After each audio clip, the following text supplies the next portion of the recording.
The first question is, what do you mean by high-end client? Everyone lives better today at all levels, at all income levels. And as a result, more people are able to afford high-end products, luxury products. They're able to go out to dinner. They're able to buy beautiful automobiles.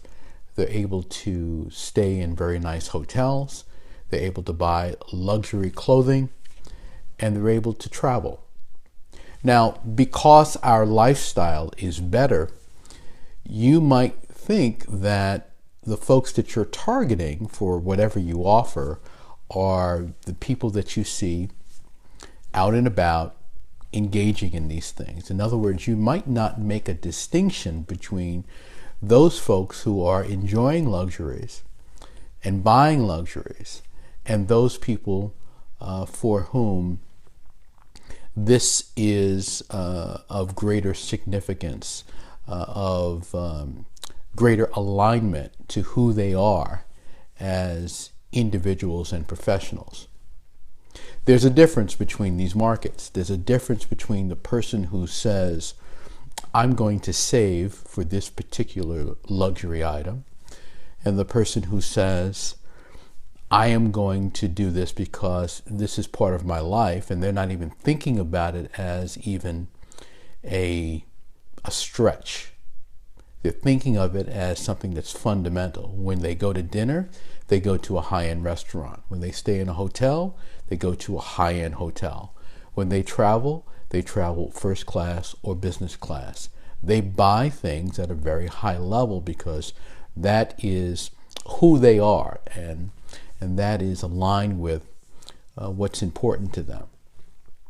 So when you're marketing a high-end product or service, you have to understand the distinction between these different kinds of audiences.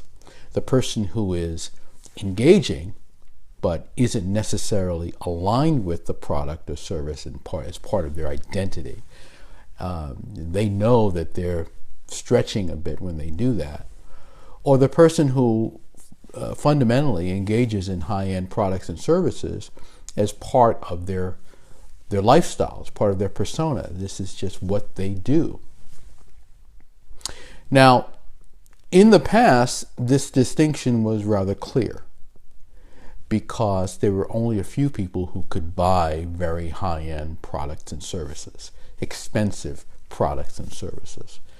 Today, you'll see people who are mixing and matching. They're buying something that's inexpensive pair of shoes, inexpensive item, and then they're matching it with a very high-end item.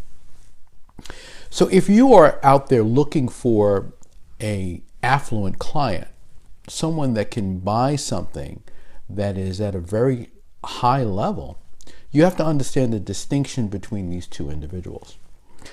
And in most cases, the distinction can be defined by one's professional background, one's occupation, one's social circle, someone who is a patron of the arts, someone who is a philanthropist, someone who is a professional, someone, doctor, lawyer, someone who is well-educated, someone who went to certain schools. Many of those people are going to be the people that you really should be talking to when it comes to high-end products and services. But if you don't understand the distinction between them and everyone else who potentially buys it, you'll miss that, and you will not be focused on the right audience. So that's the first thing, is understanding the distinction between people who buy and the people for whom this is fundamental to who they are. There's a difference between the person who buys, the mass market luxury audience, and the very high-end audience that is buying products and services because they want the best and they associate with the best. They expect the best. Certain things they're just not going to do. Now, once you understand that distinction, then the issue is, how do you connect with those people? How do you make sure that you are aligned with the right audience so that you are selling your products and services to the right people?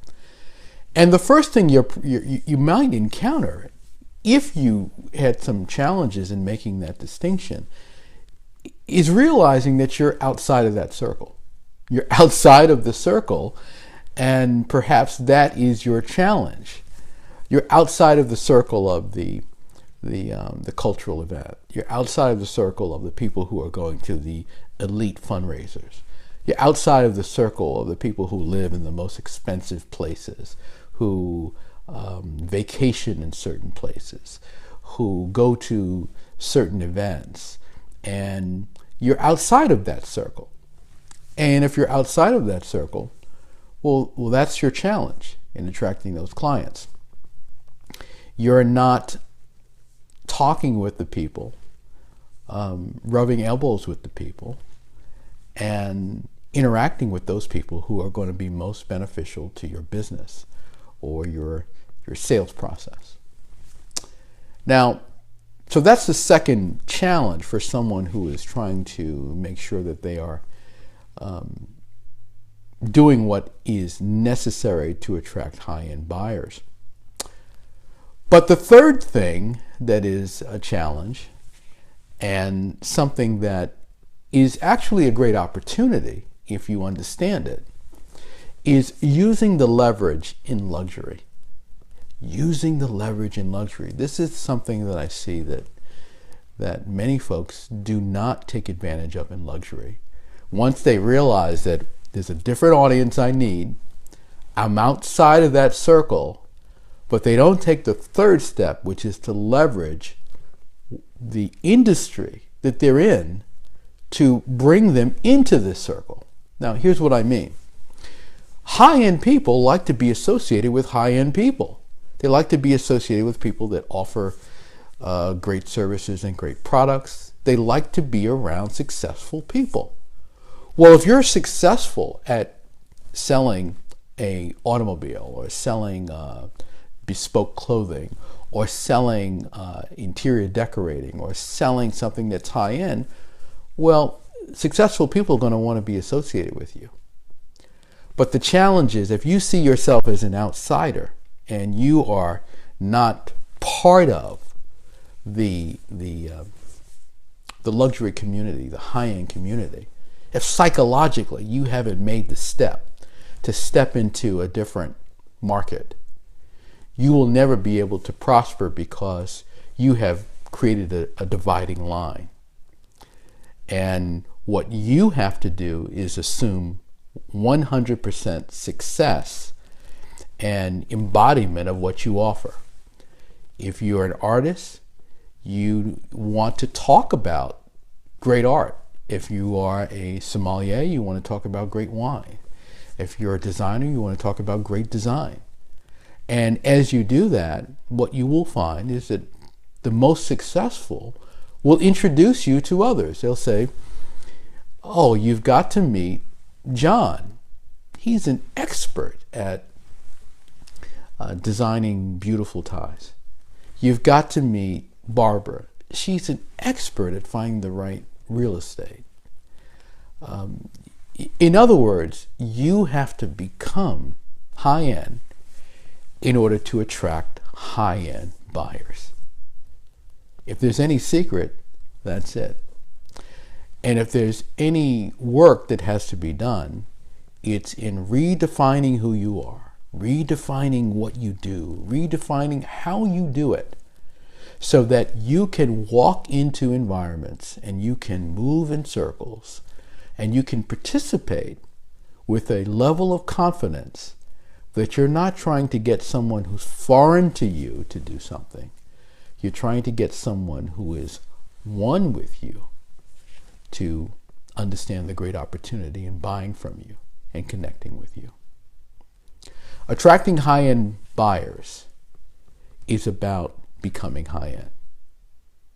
And once you understand that, and once you get on that path, you will be able to attract more and more high-end buyers who can pay the prices for the products and services that you offer. If you like this tip, give me a thumbs up. Let me know. Share it with someone who will benefit from it. Make sure you subscribe to my channel, and I will see you next time.